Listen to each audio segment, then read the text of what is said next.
rise today to address the body to talk about Social Security. I'm pleased to be joined by so many of my colleagues from across the country who understand what Martin Luther King called the fierce urgency of now and why the United States Congress has to act. It's been more than 51 years since the United States Congress has enhanced the benefits of Social Security. Richard Nixon was president, and a gallon of milk cost 72 cents. Much has changed in 51 years, and now I'm proud to announce today that the Ways and Means Committee will be marking up Social Security 2100, a sacred trust, next Wednesday. And in doing so, the first time in 51 years, Congress will be moving forward to enhance benefits for those who need it the most. Why do I say that? Everybody in America knows what this pandemic, this global pandemic that we're in, has caused unbelievable harm across the globe and here in this country. But who has it affected the most? Of the close to 1 million people who have perished in the United States, over 756,000 of them are over the age of 65.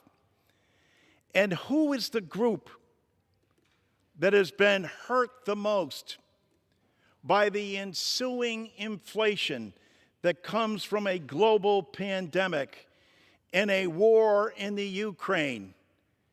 It is people on fixed income. It is the more than 65 million Americans that are on Social Security. I want to commend President Biden for taking the leadership in this area, who campaigned across the country assuring Americans that Social Security was a sacred trust, which indeed it is, because it has never missed a payment. We used to have to go back to 1935 and talk about the Great Depression.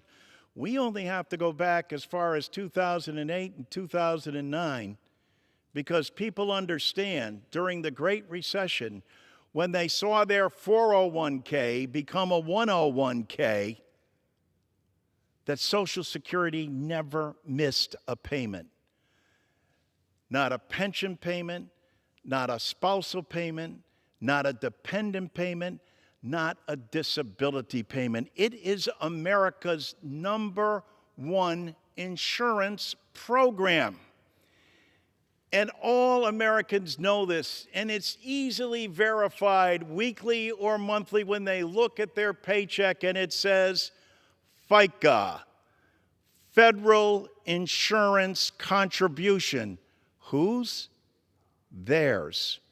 Because it's an earned benefit that they have paid into throughout their lives, and yet Congress has not acted in 51 years until now under the leadership of President Biden, Speaker Pelosi, and Chairman Richard Neal. We are moving forward with legislation that will provide much-needed relief to people struggling in this pandemic in dealing with inflation.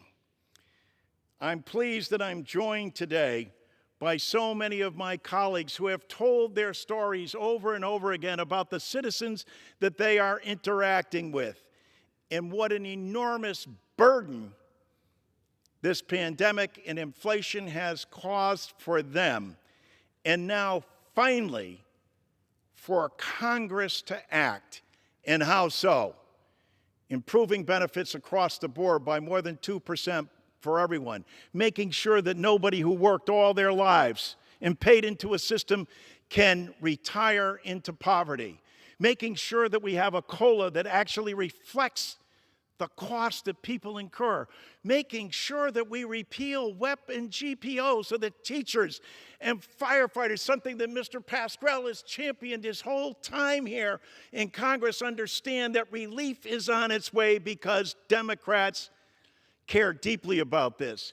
We are faced as well with an alternative from the other side. And here's the simple difference. Republicans have proposed to end Social Security. Republicans have proposed to cut Social Security across the board by more than 21%, and 20 different separate proposals in their Republican study plan.